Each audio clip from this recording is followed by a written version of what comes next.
Hey guys, Chris here, and I'm a Ukrainian Canadian. Today's January 13th, 2023, and let's get to the news happening in Ukraine. First of all, it's the map I want to get into. Soledar, as it's been visually confirmed, is almost completely under control by the Russian forces, mostly the Wagner PMC. And as you can see here, this map confirms it. There's a lot of visual confirmation as well that the Russians are in the city center of Soledar. And so the Ukrainians still have partial, very small control over the city, but it's mostly outside, closer to the highway that is near Blahodatne. As you can see here, they remain in control of the railway station and the T0513 highway. So there's a lot of infighting right now here where the yellow is.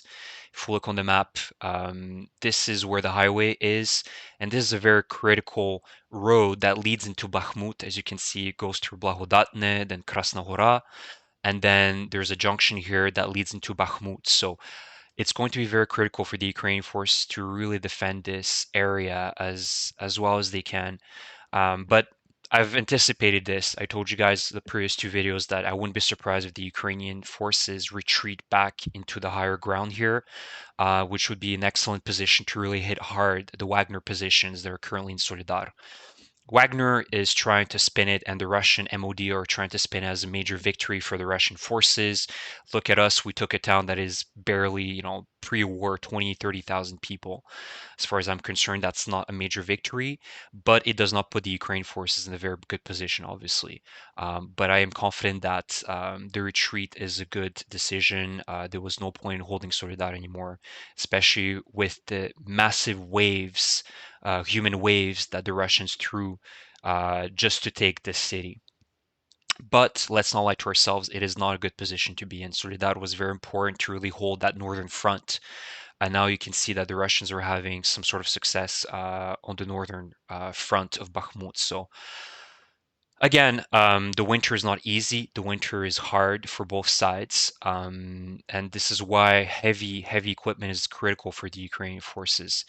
Now, we've heard reports that Leopard 2s are coming, and yes, I didn't mention the fact that it needs the German approval, but I'm expecting it to happen. There's already rumors saying that by Monday, the German government is going to allow the transfer of the Polish Leopards to Ukraine, so I have no doubts that this is going to happen. But of course, there's a period of learning, period of training for the Challenger 2s, the Bradleys, the Leopards.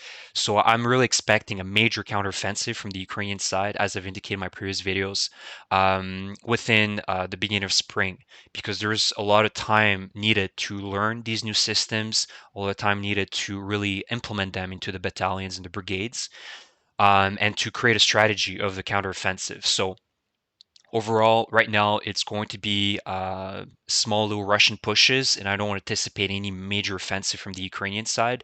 Hopefully, in Kremina and Svatove, certain developments are going to start happening in the next few weeks, where the Ukrainians, there's already a lot of reports that they're about a kilometer and a half away from Kremina, so there's going to be success here, and the Ukraine is going to be able to take Kremina and thus make the first line of defense collapse. On the Russian side, you can see that they're stationed all throughout these forests, and it's difficult, obviously, to fight when there's a lot of tree cover and a lot of geographical sort of terrain where it's very hard to maneuver. So I'll keep you guys updated in terms of this front, but for now, I just wanted to update you guys on the Soledar situation. And as you can see here, this is the flag of the city of Soledar, just so you know. So, the interesting part about it is that, the Wagner is accusing the Russian Defense Ministry of stealing credit for Soledar. So this is obviously amplifying a rift between both of them. We've already been hearing and seeing videos of Wagner PMC soldiers complaining that the Russian Defense Ministry is putting sticks in their wheels and not giving them shells because they don't want them to succeed. So it's both a positive thing for Putin and a negative thing for Putin. Positive in the sense that this doesn't allow, the Russian Ministry of Defense or people that are in higher up levels to plan a coup against Putin, right? Because now you have people fighting each other for, fame, credit, power, and that's, a classic Putin move, right? To have internal institutions fight against each other for credibility. However, the negative side is that you have pretty much institutions that behave like kids, and here you can see it. You have one institution or military institution accusing another one that they're trying to take credit for one thing. This is not how an army should be behaving itself, right? They should be behaving like a unit together, and this creates more fracture. It fractures more the Russian military, whether it be private military companies or a government institution like the Russian Ministry of Defense. This only creates more rift. So here in this article, which is interesting, is that Russian Defense Ministry said in the statement that its troops had taken control of Soledar, and they made no mention of Wagner forces being implicated in this control. And so, shortly after that statement was issued, a senior Wagner Group commander, Andrei Troshev, accused the defense ministry of stealing other people's achievements. And so he also said that Soledar was taken solely with the efforts of the Wagner Group fighters, and there is no need to insult the fighters by humiliating their efforts. So clearly, there's a major rift ongoing that is only going to be getting worse in the next few weeks, if not months. So very interesting to see that as well. The last thing I want to indicate, and I always bring it up, but I think it's so important to constantly talk about it, is this article from the Moscow Times indicate that is discussing why aren't Russian people abroad doing more to protest the war or actually even doing anything about it. And so in this article, there's a very interesting couple of paragraphs that I highlighted here, but essentially it's a Russian person that moved to Yerevan, which is in Armenia, and so he had a small party at his apartment where there was a lot of guests and recent arrivals from Russia. Discussing the war, I told him about an experience I had in Tbilisi, in Georgia, meeting some friends from Kiev. So in Tbilisi, the cafe where we met was full of Russians who seemed completely oblivious to the war, which made my Ukrainian friends very angry. They asked me why Russians didn't protest against their government, even in the safety of Tbilisi. One said, I'm angry that the Russians can't continue to live as if nothing has changed, but Ukrainians do not have that option. They have to continue fighting.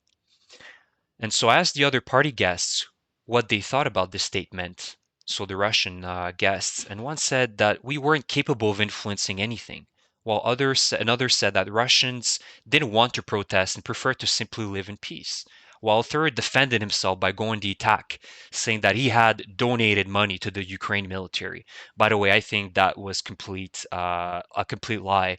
I see a lot of Russians using that narrative that, oh, I donate money, I do this. Really? I seriously doubt that. But either way, it's kind of a deflection type of thing where "Oh, I do my part, don't worry. I donate money. I seriously doubt that. And so the three different answers represent a good cross section of anti-war Russian society and show how difficult it is for Russians to unite even against an aggressive, pointless war started by their own government against, and it's not indicated here, but I also need to point out, against the people that were supposed to be the closest to Russia, to understand them the most, the Ukrainian people. Let's not forget that the Russians are waging a war against people that are supposed to be ethnically the closest to them. It's a stab in the back. It's a complete stab in the back. And from my personal experience here in Canada, I just did a little experiment trying to find Russian-led protests against this war. Can you guess how many results I got from this on Google or YouTube? Zero. I haven't seen any, Russian protest or Russian organizations, you know, creating some sort of movement to really fight against this movement or collect money to donate to the Ukrainian cause. None of that. None of that. As a matter of fact, all of them are pretty much quiet and silenced. And yes, I have to say also admit that there's a lot of Russian people that did join the Ukrainian protests, but I'm more talking about the Russians creating something, right? Not sort of piggybacking on the Ukrainian resolve. And to me, that's very disappointing because to the very end, I didn't want to believe that. I truly believe in the beginning of this battle, of this war, that the Russians would not allow this to happen. You hear me saying that constantly in my videos, but I was optimistic about the fact that this is not going to be a long war. Yet now I'm very pessimistic, and I understand now that the Russians are not going to do anything about it. And even the diaspora here in Canada, the US, around the world aren't doing anything. They're just silence. Their silence is just a clear indication of that they just don't care, right? And they rather put the blame on the government. Oh, it's their fault. What can I do?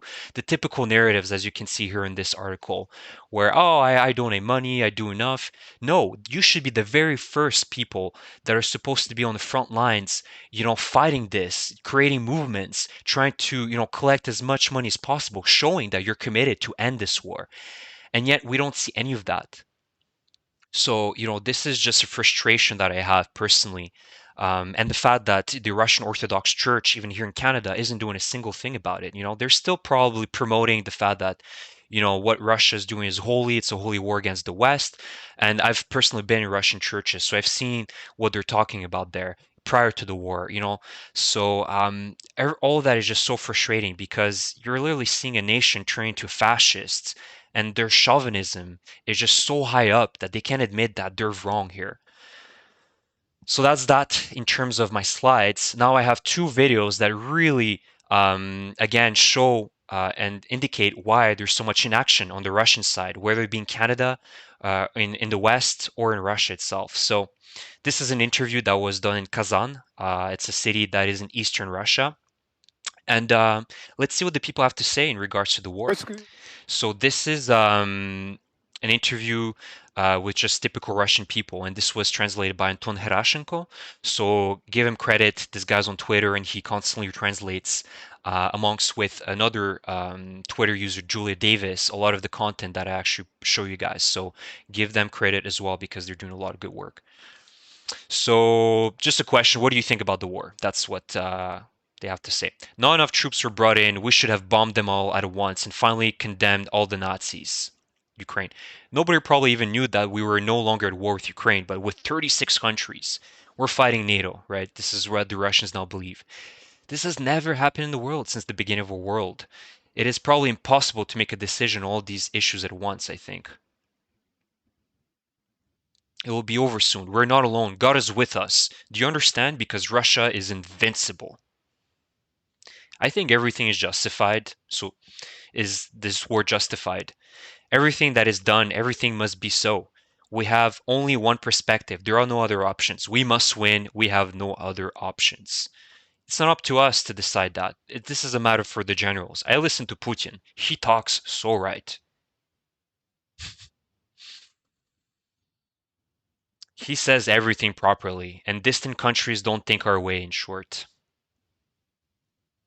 As in, everybody needs to follow with what the Russian people or the Russian mindset is. I'm a little afraid, worried about my country, and of course, I want it to be over as soon as possible and for all of us to live peacefully. I hate this narrative of we need peace. If it had been faster, maybe there would have been more casualties. Military people say that all maneuvers are taken strictly with calculations. Of course, it is a bit long. I mean, people are already tired, of course, so I wish all this to come to an end. I wish it would just move on to other stages, some kind of negotiations, so that those who should capitulate, who do you think who should capitulate? Of course, it's not Russia, it's Ukraine, right? Of course, Russia will win. I'm 100% sure. So unfortunately, it's a small sample, but it's the majority of Russian people. Let's not forget that this is not Putin's war, this is the Russian people's war. And those that remain in Russia, they're the most brainwashed, most, the people that just don't have critical thinking. They can't think for themselves anymore. They believe whatever is being told to them is the truth. So this is what Ukraine has to fight, and until the Russian military is completely defeated, which is the only way that this war needs to end, is with a complete Russian defeat. These people will not think they won't change their minds, right? It's a humiliation for the Russian people that needs to happen, and clear reforms within the society, because there's also a threat globally. They've been dangling this little nuclear threat right? As I've said previously, over the West for so long, casually talking about how they can strike Paris, Washington, Germany, London, Berlin. Now Warsaw is next, right? They've been saying that Poland now can be struck because now they're deciding to help Ukraine. Just ridiculous. So a clear Russian defeat, militarily speaking, is the only way to end this war. No more negotiations for peace. The last video is the Russian, our favorite Россия один, Russia one that constantly discusses, the war. So let's see what this guy has to say. So he pretty much says that Russia could have ended this war very easily in May, but they decided to continue. So, in May last year, we were able to complete a special military operation. We would have conducted an encirclement operation the classic way. And I remember I was very confused by the phrase of our president who said, "We will not do Stalingrad in Donbass," although it would be quite logical to do so.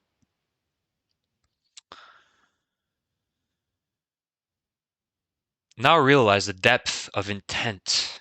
Imagine if we did all this. Now there would be no question of the deep modernization of the armed forces that has been announced. We wouldn't have the spiritual polarization we talked about earlier. I don't even know what they were talking about this. There would be no spiritual mobilization of society, not militarily, but spiritual mobilization of society. If this had been done then, the moral and psychological conditions for the literally revolutionary reforms that have been formed in our country would not have been created. So essentially just saying that, we continued because we needed this new mindset in our society, this spiritual mobilization. The prolongation of the special operation, which of course has been negative consequences associated with casualties, destruction, financial cost, has also a very serious positive moment, he says. It's just a cope. It's a Russian copium, as they call it. They're trying to cope somehow, try to justify why there's so many, casualties, so many deaths, so much destruction on the Russian military, in the Russian military, to call it as a spiritual upbringing within Russian society and sort of a awakening for them. Anyways, guys, you can see the level of brainwashing that is ongoing right now in Russia. There's no other way for a clear Ukraine victory. It's the only way to really reform all of these sick-minded people. They're sick, truly. There's no other way of saying it. They believe in what they say, even if they maybe even believe that they're lying. They just, they cope in all these various narratives that they've created, right? And so they're in complete denial as well, and they have many psychological barriers that they've created, to sort of create these denials. And the main thing is that they deflect, right? Ukraine's the Nazis. We're not the Nazis. It's Ukraine, right? It's Ukraine's fault for doing this, because they're the fascists. We're not. When clearly we know who the fascists are, and it's these people. Anyways, guys, I hope you appreciated my video. If you enjoy my content, please subscribe to it. Leave me a comment about what you think about what I just said. And like my video as well if you enjoyed this video. So thank you so much, and I will see you guys in the next video. Thank you.